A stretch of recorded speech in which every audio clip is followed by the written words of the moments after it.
are here. We are going to take on the crazy moments of parenting, the rewarding ones, the cringe, you name it. Sarah Lenti is National Policy and Political Advisor. Diane Miles, CEO of Dope Mom Life, and Sangeeta Singh, licensed school psychologists, are all here. You're here. Love this. It's just the other day I had to have the talk with my 14-year-old. A lot of people may be like, well, she's already 14, Claudia, like she knows.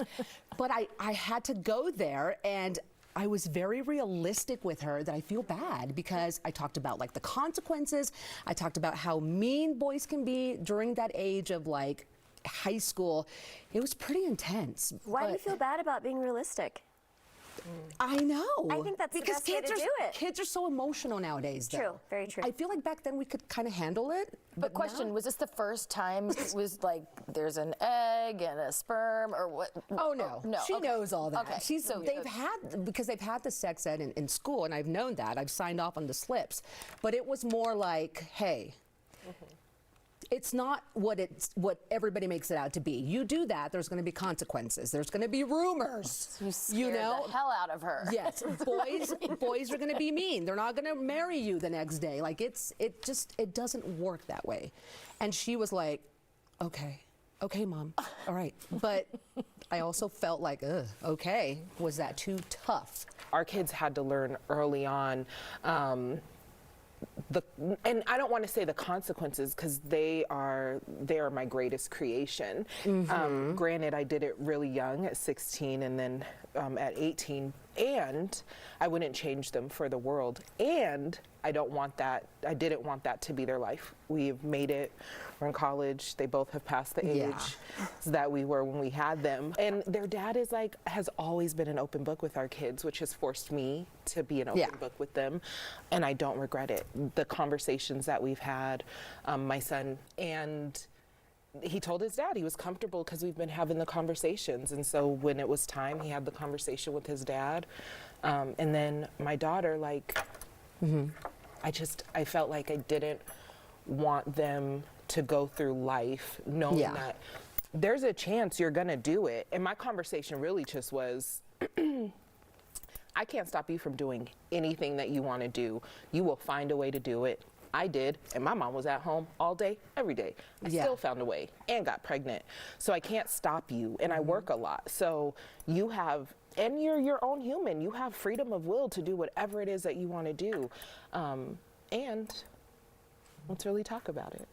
Yeah. So, I'm having a hard time with this because, so I chose the in vitro fertilization route. And I'm just gonna say that the other day, Eli came home from school crying because there was a girl in his class that was teasing him because he didn't have a dad.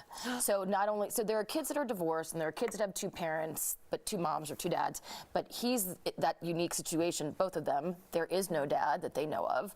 And so I did talk to them, and I've talked to them before about sperm and egg, and I haven't really talked about sex in the confines of a loving relationship. And I explained that, I carefully picked a sperm donor because you need a sperm and the egg to have a child, and then, I was able to create you. And it kind of fell on deaf ears. They were kind of giving me okay, so we do have a biological father. I said, you do, and I don't know if at one point we could find him, but it's been hard to navigate. And what I haven't done, I've never talked about private parts. I don't know why. I have not talked about the good or the bad consequences of, I've kind of put it away because I feel like my sex life wasn't good, frankly, and around it, so I feel ill-equipped to talk about it. I mean, for me, it was more of a natural progression where my daughter has a cousin who's almost 18. She was talking about her period. We started talking about periods. What is a period? Why do we have periods? Then we started talking about eggs and sperm and whatnot, and she's like, but wait a minute, you told me that dad gave you a special seed and then you drink some magic water and that's how you had me. And I was like, okay. Yes. So my, my very analytical child, kind of put two and two together. So then we talked about it. Oh my gosh. Penis in the vagina, and we used proper anatomical terms because I think that's really important for her to understand. We're not going to, be embarrassed about talking about our true anatomy. And wow. and okay. she completely understood it. I mean, she was grossed out, of course. I haven't had the talk with my 7-year-old. I just don't think she is there yet. Like, I don't know why, but I'm with you, Sarah. Like, I have a tougher time, Sangeeta, just flat out saying, PV. Well, and Here we go. I get it. And right, society has made it wrong for us to even, and especially as women, to fully embrace our sexuality. So it's always been, this is hush hush. Well, we watched, I don't know, there's a movie, I don't remember, and she was like, are they trying to have a baby? I'm like, nope. And she's like, they're having sex without, and she's like, that's disgusting. Why would they do that? And I'm like, because it feels good. And she's like, wanted to know more. And I'm like, you know what?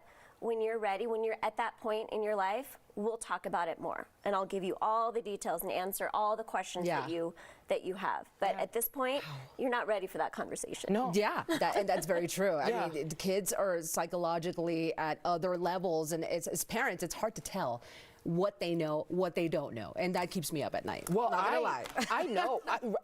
It was in middle school that my daughter's friends were having sex with my son's friends. Oh, so boy. We and for some reason, and not that I'm the cool mom, but I'm the mom they've always felt comfortable telling all this stuff. And I'm like, you got to tell your mama, because I can't keep this one in, and I know your mom, and she sees. There's no way that I could hold this. So you have to have a conversation with your mom.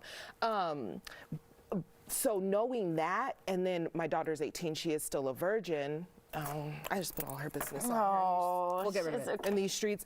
But no, it's fine. She won't care. Oh, maybe she will. I don't know. But I know she'll be comfortable coming to me and having the conversation. And I'll send you the book. Yeah, please. The book, yes, we have to get the book. So for those watching this morning, please, if you ever have any questions for the Mama panel, you can join the conversation by sending us an email to mycoco@9news.com. I mean, we'd love to hear from you. Thank you, Mama, so much for being with us today.